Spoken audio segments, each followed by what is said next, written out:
자, 봅시다. 얘네가 통계인데 어떤 그 자료값들을 가지고 우리가 분석하는 거다라고 생각해주면 좋을 것 같아.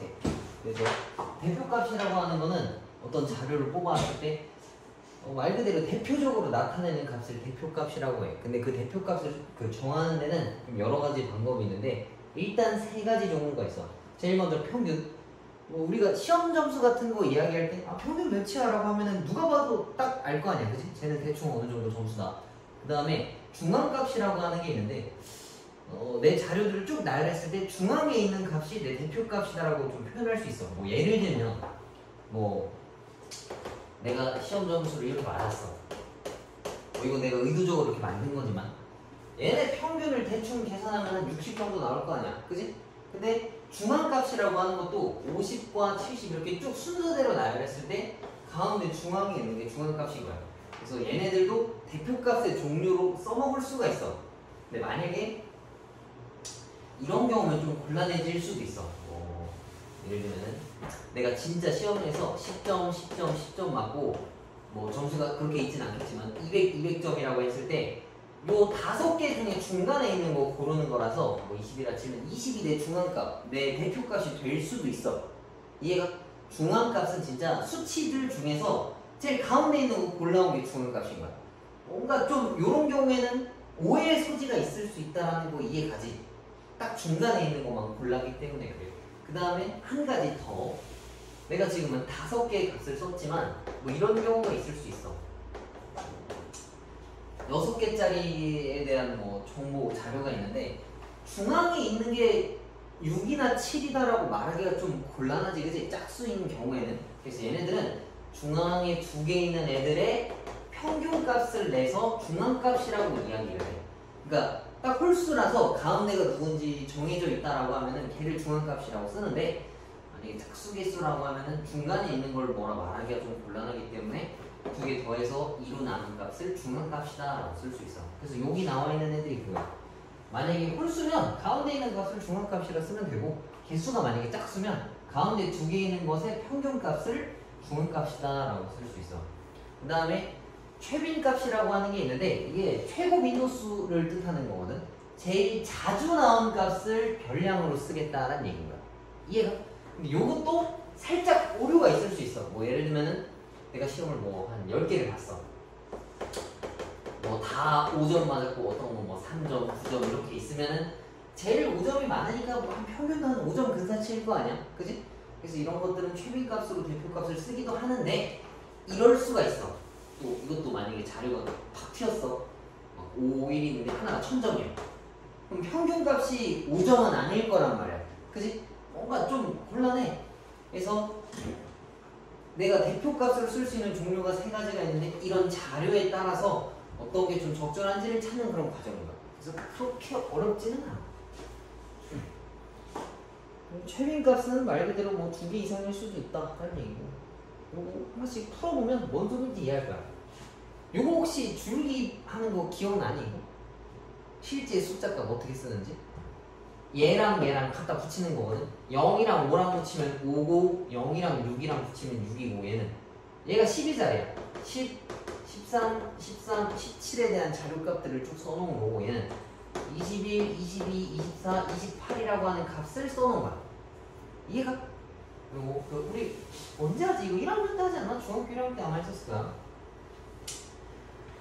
자, 그럼 여기서 평균값이랑 중앙값이랑 최빈값을 찾으라 했는데 중앙값부터 찾읍시다. 중간에 있는 거. 지금 여기 개수가 하나, 둘, 몇 개야 지금? 10명이네, 그지? 10명이라고 했으면 딱 중간에 있는 5번, 6번의 합의 평균. 그러니까 1, 2, 3, 4, 5, 6이거든? 그럼 이 친구랑 이 친구가 5번, 6번이라서 얘네 둘 더한 값의 평균값을 구해야 된다는 얘기야. 그래서 중앙값은 15다라고 볼 수 있고, 최빈값이라고 하는 건 제일 자주 나온 값을 얘기하는 거거든. 근데 여기서 사실 제일 자주 나온 게 딱 하나밖에 없어. 13밖에 없지. 그래서 여기서는 최빈값을 13이다라고 쓸 수 있어. 나 평균값은 말 그대로 우리가 이걸 다 더해와야 되거든. 곤란하지, 그지? 어떻게 하려고 할까? 나 같으면 이거 그냥 싹 지우고 여기가 1의 자리잖아. 그래서 얘를 먼저 다 더할 거야. 요거 10, 그 다음에 20, 30, 그 다음에 39, 그 다음 이거는 0이 2개 있는 거니까 얘는 볼 필요 없고 12, 하나, 둘, 셋, 4개야. 그 다음 얘는 22, 하나, 둘, 셋, 4개니까 80. 그러면은 120에다가 159. 이거를 10개로 나눈 거니까 얘는 15.9다라고 볼 수 있겠네. 그럼 얘는 좀 얼추 비슷하지? 그지? 그 근처를 왔다 갔다 하는 거니까. 여기서 제일 큰 오차라고 하면 내가 볼 땐 최빈값이 좀 적절하지가 않았겠네. 최빈값이 혼자 13이니까. 근데 이거는 그 자료의 어떤 성질이나 특성에 따라서 골라주는 거라서 문제를 풀다 보면 알 거야. 그다음에 필수 문제 2번 봅시다. 자, 몸무게 평균을 조사했을 때 얘네 값이 49래. 그래서 나보고 B의 무게를 찾아오라 했는데 49를 이거 X라고 자꾸 풀면 되지? 그지? 다 더해가지고 49. 근데 이거 나 편차에 대한 이야기를 안 해서 너네는 혹시 이런 거 해봤지? 봐봐.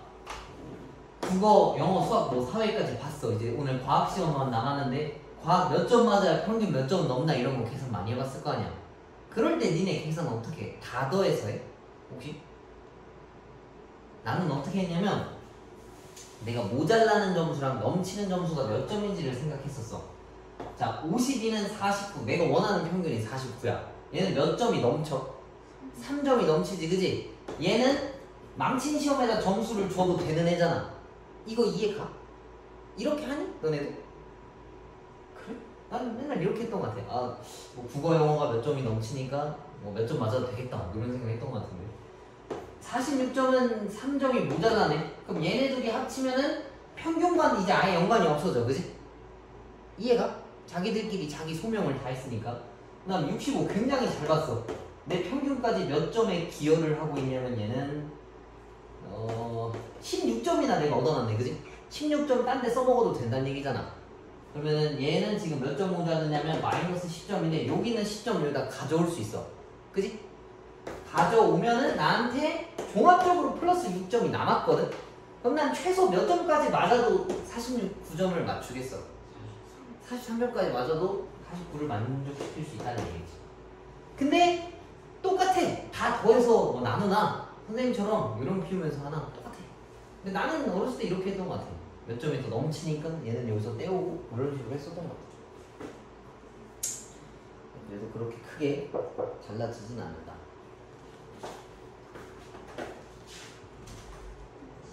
잠깐만.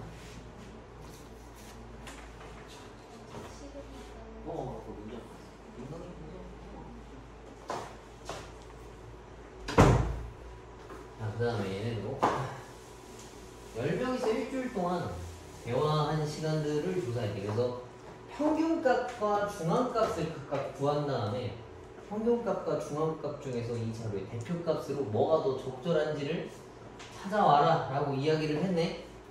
자, 가족과 대화하는 시간. 자, 중앙값부터 계산합시다. 중앙값을 계산하려면 얘네들을 순차적으로 나열해야 되거든. 65가 제일 작고, 그지?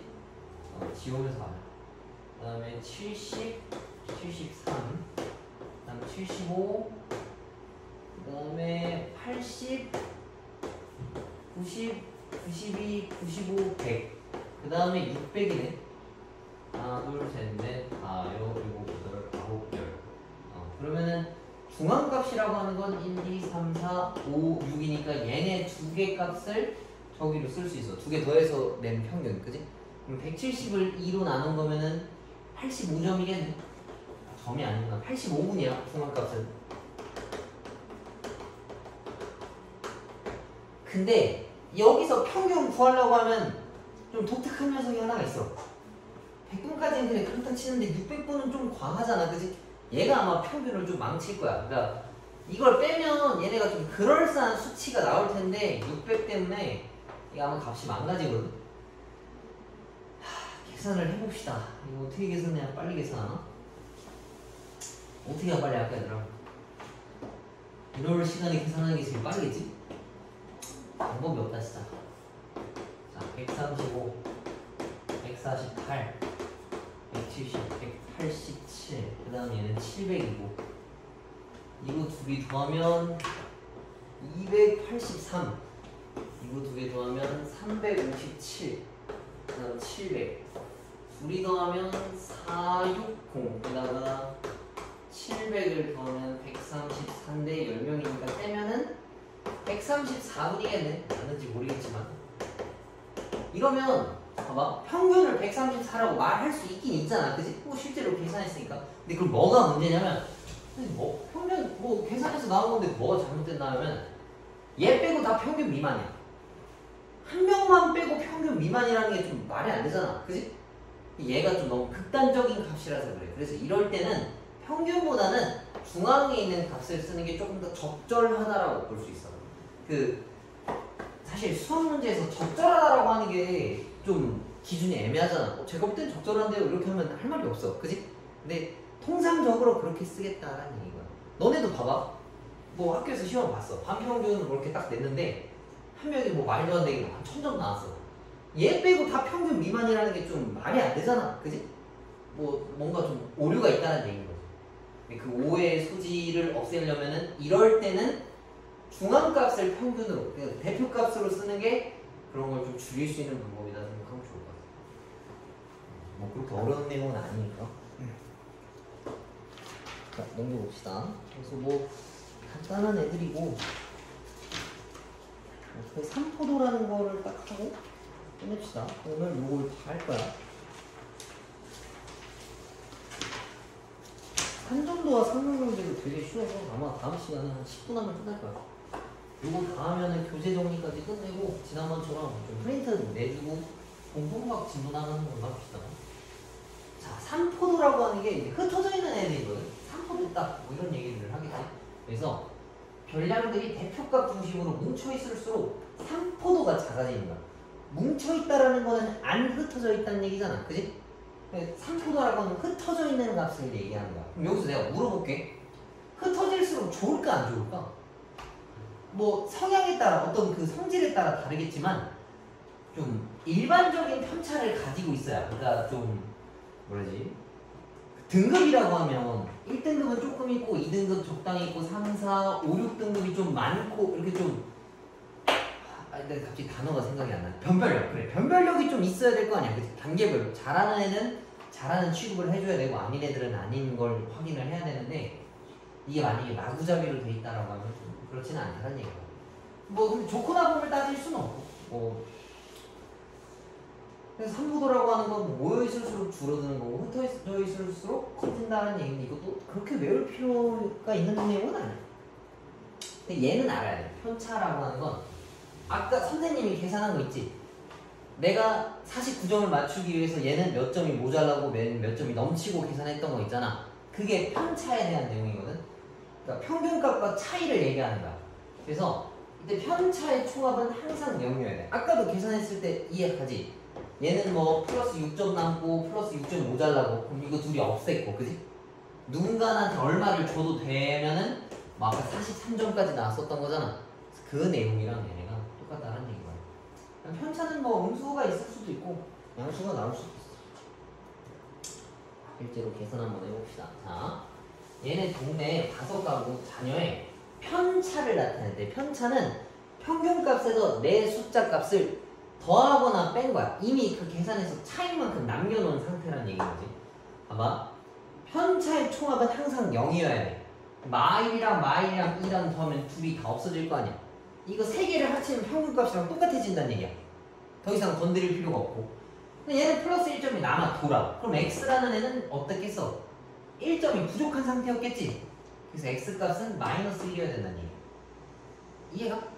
삐져나서 넘치는 값을 다 잘라내야 된다는 얘기지. 그러니까 뭐 그림으로 보면 이렇게 생각하면 좋을 것 같아. 예를 들어 봐봐. 내가 뭐 시험 점수를 봤어. 이렇게 얘네 점수야. 근데 평균이라고 하는 게 뭐 여기에 맞춰서 치면은 얘는 모자라고 얘는 넘쳤지. 이 넘친 것만큼 여기 채우고 여기 또 반 남았잖아. 넘친 것만큼 여기다 딱 채웠을 때 평균을 이루게 하는 건데 이 넘치거나 부족한 애들을 편차라고 이야기한다. 기본 개념이니까. 자, 그 다음에 실제로 평균값이 2였대. 근데 B의 가구수는 평균보다 하나 모자른 애들이었잖아. 그럼 원래 두 명이었으니까 여기들은 한 명이다라고 볼 수 있겠네. 이거 안 어렵지? 넘어봅시다. 근데 얘는 이제 어려워. 자, 분산과 표준 편차인데 나중에 확률과 통계를 배우면 또 배워 이거. 근데 그때 당시 가면은 분산은 제곱의 평균에서 평균의 제곱을 빼는 계산식이 있는데 너네한테는 아직 그렇게는 안 배우고 요렇게 따로 배워. 편차 제곱들을 다 더한 다음에 별량으로 나눈 게 분산이다라고 생각하면 되고 공식 외워야 돼 이거는. 그 다음에 편차는 항상 분산에다 루트 씌우는 거야. 여기뿐만 아니라 나중에 분산에 관한 내용이 3개 나오거든. 이산항률 분포에서 나오는 분산이랑 두 번째가 이항 분포에서 분산이랑 그 다음에 뭐 모평균 나올 때 모집단과 나올 때 뭐 모분산이라고 또 나오는데 아무튼 편차는 그냥 다 통일이야. 무조건 분산에다 루트를 거는 게 편차다라고 생각하면 돼. 지금 외워봤자 뭐 나중에 가면 다 까먹을 텐데. 아무튼 편차는 분산을 구해야 할 수 있다는 이유고 분산이라는 건 편차 제곱을 다 더한 다음에 별량 개수로 나누는 거야. 평균 구하듯이. 자, 여기 있는 걸 하나씩 순차적으로 계산해 봅시다. 자, 6번 걸친 턱걸이 횟수의 편차를 나타냈대. 그래서 이렇게 썼다는 얘기인데 일단 x값부터 찾아줍시다. 편차들 싹 다 더하면 0 나와야 된다 했었잖아. 균형을 맞춰야 되니까 3이랑 마3이랑 둘이 더하면 0 나오고 1이랑 마2랑 계산하면 마이너스 1이지. x랑 마이너스랑 더하면 0 나와야 돼. 그래서 이때 x값은 1이다 라고 볼 수 있고 분산을 구하려면 편차 제곱들을 다 더한 다음에 6개로 나눠줘야 돼. 그래서 여기다가 써봅시다. 4, 9, 1, 9 더하기 0 더하기 1이고 이걸 6개로 나눈다라고 하면은 6분의 24라서 4겠지. 그 다음에 얘네를 쓰면은 4고 편차는 분산에다 루트 거니까 2다라고 씁니다. 오케이? 여기는 암기만 하면 되는 아주 간단한 내용이야. 이걸 어디다 써먹나요? 나중에 통계를 배울 때 써먹을 게 될 거야. 지금은 그렇게 비중 있는 애들이 아니니까 오늘 요거 쭉 다 풀어봐. 그냥 앉아서 요거 다 풀면 충분히 풀 수 있을 거야. 내용이 그렇게 어렵지가 않아서. 그치? 만약에 다른 사람들은 유형책도 진도 나간 데까지 푸시면 되고 그것까지 다 있으면은 앞에 원이랑 원주가 고치면 될 것 같아. 알겠죠? 오늘은 진도는 가볍게 이렇게 금요일날도 삼각관계 할 건데 그거 진짜 한 10분이면 끝나거든. 그래서 금요일날은 종합적으로 이제 교재 정리할 거고 모르는 거 있으면은 채우고 다음 주부터는 아마 공통수학을 하게 될 것 같네.